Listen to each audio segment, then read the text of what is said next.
साथियों नमस्कार। आप देख रहे हैं टिप्स सिविल सर्विसेज और मैं हूं श्रीकांत त्रिपाठी। रोज की तरह आज भी एक नया टॉपिक जो आपके महिला पर्यवेक्षक और मध्य प्रदेश लोक सेवा आयोग और विभिन्न जो प्रतियोगी परीक्षाएं होती हैं उन सब के लिए उपयोगी होगा। बेसिकली जो महिला पर्यवेक्षक का जो खंड 2 है, यूनिट नंबर 2, जिसमें महिलाओं और बच्चों के संबंध में बहुत सारे कानूनी अधिकार की बात की गई है। अभी तक हमने बहुत सारे महिलाओं और बच्चों के संबंध में एवं सरकार के द्वारा चलाई गई विभिन्न योजनाओं की चर्चा कर चुके हैं। आज हम यूनिट 2 की चर्चा को आगे बढ़ाते हुए संपत्ति के अधिकार के संबंध में चर्चा करने जा रहे हैं।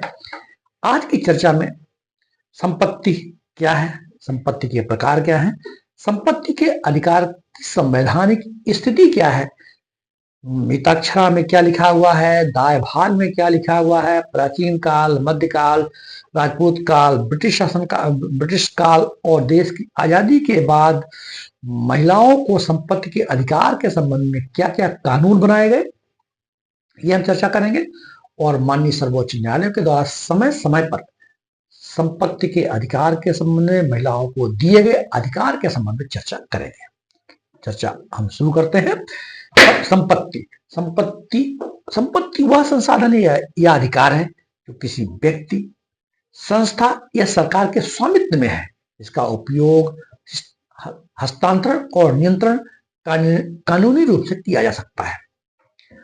संपत्ति अचल, जिसमें भूमि, भवन; चल संपत्ति, जिसमें गहने, जेवर, नकदी; मूर्त, अमूर्त जिसमें आपकी बौद्धिक संपदा, पेटेंट, कॉपीराइट; व्यक्तिगत, सार्वजनिक और सामुदायिक, ऐसी कोई भी संपत्ति हो सकती है।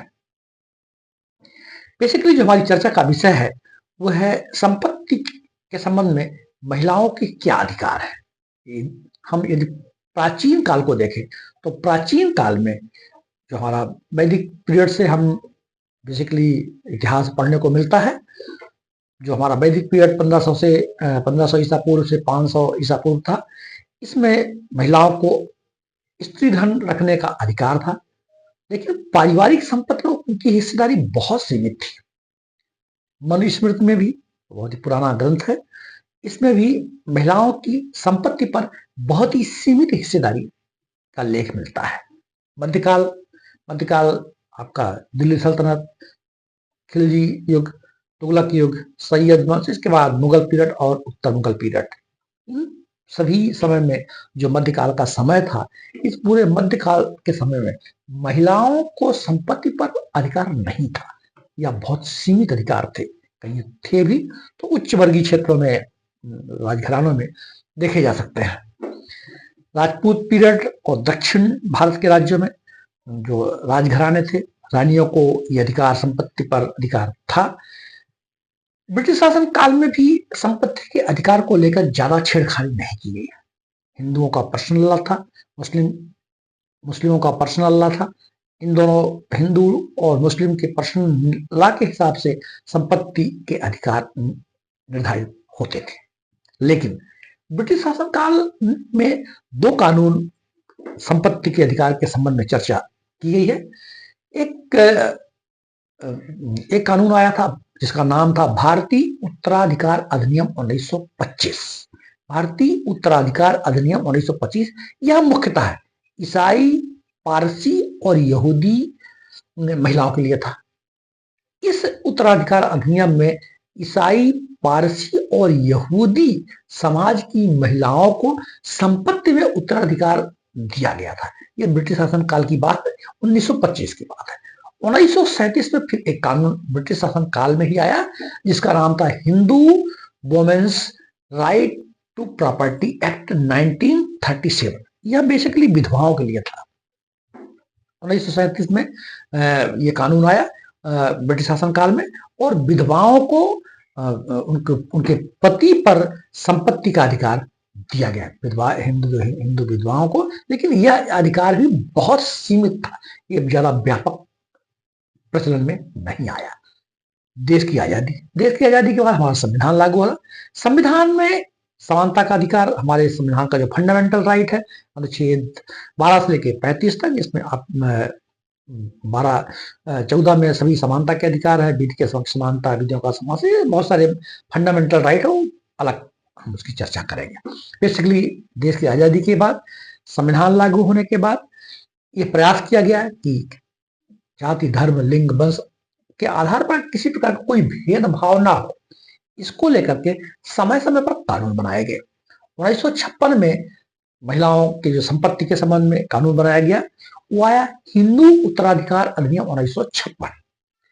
हिंदू में हिंदू, बौद्ध, जैन और सिख महिलाओं को शामिल किया गया।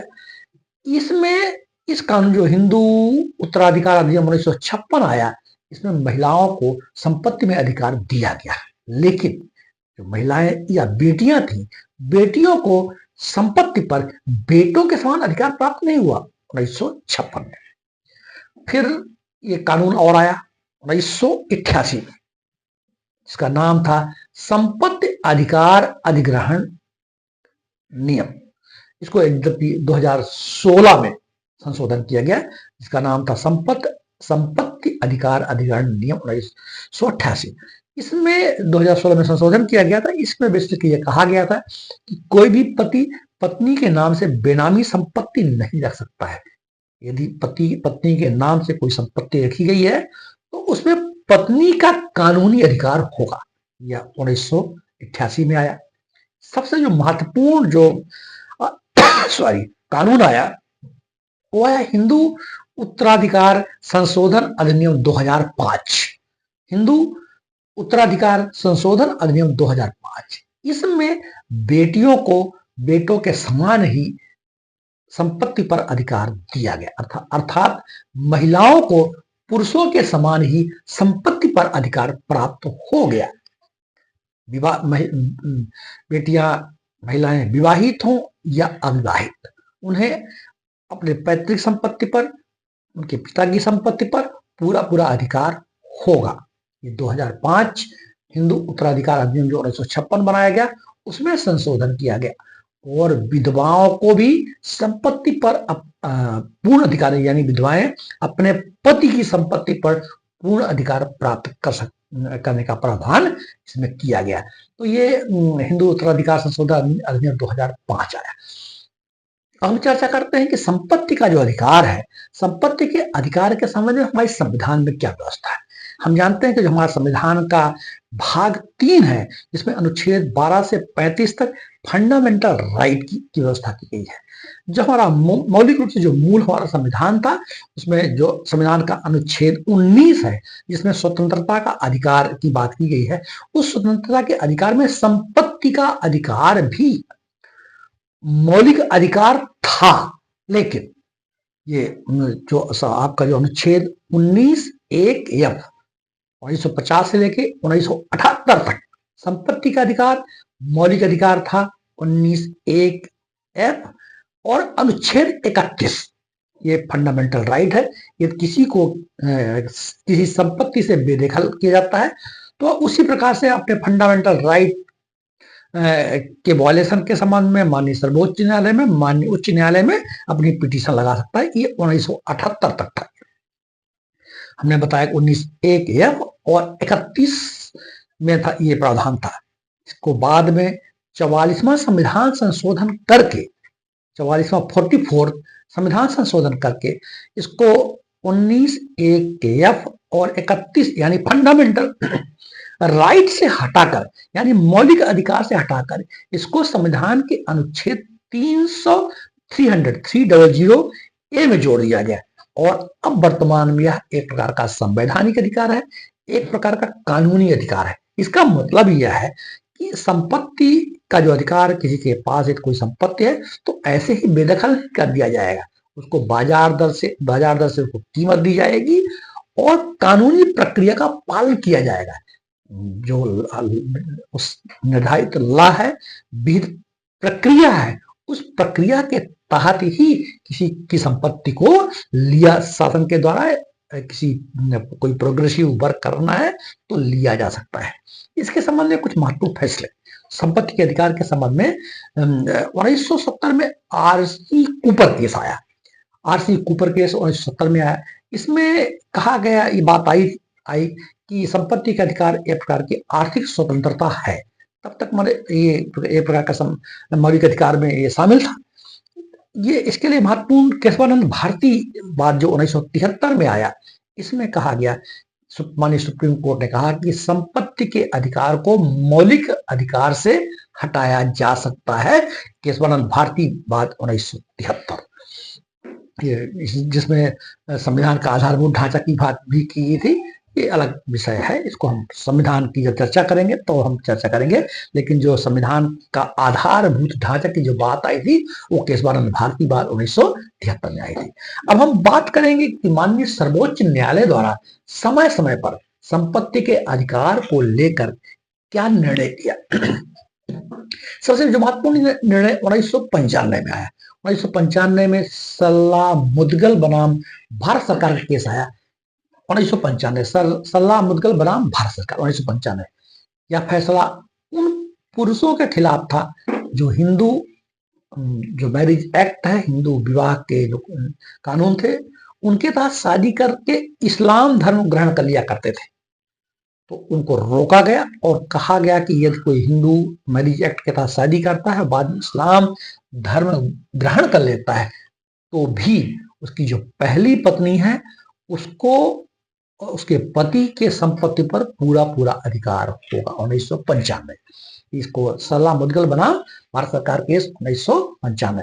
फिर एक 2000 केस, 2008 में एक केस आया, Om Prakash versus Radhacharan case.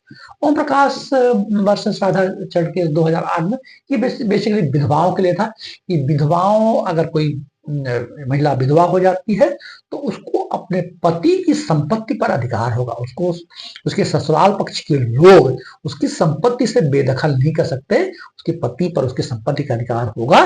2008 Om Prakash versus Radhacharan के 2008। बहुत ही महत्वपूर्ण केस आया सायरा बानो बनाम भारत सरकार 2017। ये तलाक से संबंधित तीन तलाक की बिद्दत से संबंधित है।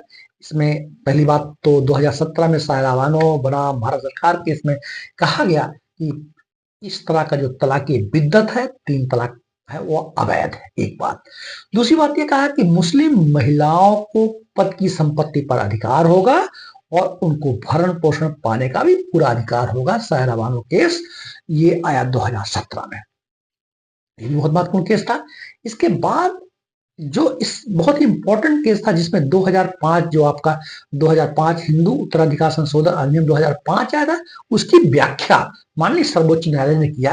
यह निर्णय 2020 में आया था, विनीत शर्मा वर्सेस राकेश शर्मा केस में। हिंदू उत्तराधिकार अधिनियम 2005 की व्याख्या की गई और कहा गया कि बेटियों को बेटे के समान ही संपत्ति पर अधिकार होगा। 2005 इसमें यह भी स्पष्ट कर दिया गया कि यदि 2005 के पूर्व पिता की मृत्यु हो गई हो, इसके बावजूद भी बेटियों को पिता की संपत्ति पर पूरा अधिकार बेटों के समान ही होगा। यह स्पष्ट कर दिया माननीय सर्वोच्च न्यायालय ने विनीत शर्मा वर्सेस राकेश शर्मा केस में। ये इसके बाद भी बहुत सारे केसेस आए और एक केस आया 2018 में दानम्मा बनाम अमर केस। दानम्मा बनाम अमर केस, इसमें भी कहा गया था कि बेटियों को पैतृक संपत्ति पर अधिकार होगा। 2022 में तुलसी और अन्य बनाम भारत सरकार में भी आया कि अविवाहित बेटियों को भी, बहुत अच्छा निर्णय था ये, कि अगर कोई लड़की अनमैरिड है, अविवाहित है और उसको भरण पोषण की जरूरत है तो उसको उसके पिता की संपत्ति पर पूरा अधिकार होगा बेटों के समान ही, और भरण पोषण पाने का भी अधिकार होगा। तो इस तरह की खास बातें हमने आज महिलाओं की संपत्ति के अधिकार के संबंध में हमने चर्चा कर लिया। आप इनको याद रखें कि संविधान में संपत्ति के अधिकार की क्या स्थिति है और जो संपत्ति के अधिकार के संबंध में जो भारत सरकार के द्वारा कानून बनाए गए 1956 में, 2005 में, ब्रिटिश शासन काल के समय भी 37 में, 25 में जो कानून बनाए गए और माननीय सर्वोच्च न्यायालय द्वारा समय समय पर कुछ निर्णय दिए गए। जो 2020 का निर्णय था बिन्नी शर्मा वर्सेस राकेश शर्मा, ये केस सायरा बानो बनाम भारत सरकार और सरला मुदगल बनाम भारत सरकार 1995, ऐसे कुछ डिसीजन थे जो महिलाओं को ससुराल पक्ष की संपत्ति पर भी और अपने पिता की संपत्ति पर भी अधिकार देने की बात करते हैं। वर्तमान में महिलाओं को अपने पिता की संपत्ति पर बेटों के समान ही अधिकार प्राप्त है। मैं आशा करता हूं कि मेरी बात आप तक पहुंची होगी, आप मेरी बात को समझे होंगे। तो इनको आप शॉर्ट नोट्स तैयार कर लें, इनको लिख लें, आपकी हर परीक्षा में काम आएगा, आपके सामान्य ज्ञान में काम आएगा। और अगर कोई निबंधात्मक परीक्षा आप देते हैं, कोई एकेडमिक एजुकेशन की आप परीक्षाएं देते हैं, सोशियोलॉजी की, या वहां भी ये काम आएगा। तो ये बेसिक बेसिक की पॉइंट्स हैं, इन की पॉइंट्स को अपने दिमाग पे हमें रखना चाहिए। हमारी समझ होना चाहिए कि संपत्ति के अधिकार के संबंध में किस तरह के कानूनी, संवैधानिक और माननीय न्यायालयों द्वारा समय समय पर क्या क्या निर्णय दिए हैं। आज इतना ही, शेष कल। जय हिंद।